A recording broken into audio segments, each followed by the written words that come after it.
You're going to place one foot forward for basic forward stance. You're going to have a bend to your knee. You're going to make sure that your tailbone is tucked. So just a note for awareness, sometimes new hoopers start off doing this. If you stick your tailbone out, the hoop will fall. Tuck your tail, bend your knees, keep your chest and your head up. From there, place the hoop on your lower spine, and you're going to practice rocking front and back, front and back, front and back.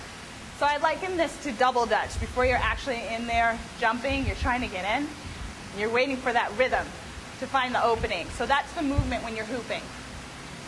Give yourself your hoop a spin, and then start to move front and back, finding that rhythm again. So for new hoopers, you might find your rhythm by exaggerating your movements like this. And for hoopers with more experience, it may look like you're barely even moving. If you're new with this practice, exaggerate. Okay, so some refinements. For a basic forward stance, you're going to transfer your weight front and back. Most of us think when we start to hoop, it's a circle. It's very intuitive to think it's a circle. For this practice, move front and back like a pendulum swinging. Front and back, front and back, front and back. If your left foot is forward, press forward into your left power point, which is right here. Press back into the hoop with your right power point, which is back here. Give your hoop a good spin again.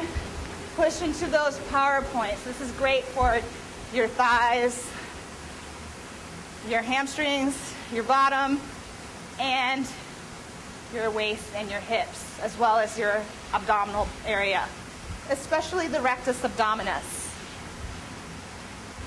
All right, so front and back. So bring your left foot forward, like so. And for digestive health, we're going to push into that left power point with some extra energy, because this is the evacuation side. This is the exit side on the left side of your abdomen. So we want to bring some attention, energy, and mobility to the exit of the descending colon. We want to start to warm up muscles in that area, softening them, and maybe breaking up any adhesions, any knots.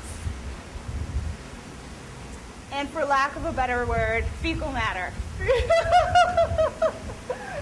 Because this is digestive hooping, and everybody poops. All right, so you want to loosen up that area first. I love closing my eyes while I hoop. So close your eyes, feel the hoop going over your body.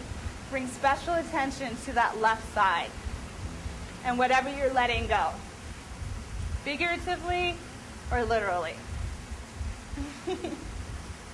Good.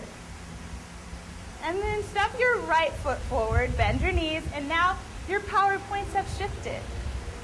You have a power point in the front right area here on your waist and back here. Transfer your weight front and back. Bring some awareness to the ascending colon area. If you hoop a little faster, your hoop will go up a bit, and you can bring some attention to the transverse colon. And naturally, you'll feel some awareness on the descending colon. So receive a lovely abdominal massage here. May not feel that great right after eating, so give yourself some time. But maybe first thing in the morning, right after you drink your warm water and lemon juice. Okay. Great. Bring your feet to parallel for basic side stance. We still have 2 power points, except they've shifted to the left and right side of your waist. That is where you're extending your energy. That's where the body and the hoop interact. This creates an efficiency, of movement. This is also great for your waistline. So this is usually where my students want to put more energy if they're interested in defining their waistline. Okay, so keep going.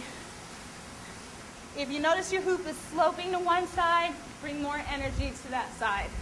It's the same thing here. If your hoop is floating or angling down, bring more energy to your front power points. If it's sloping in the back, bring more energy to your back power points. Just put energy into it and breathe. Great.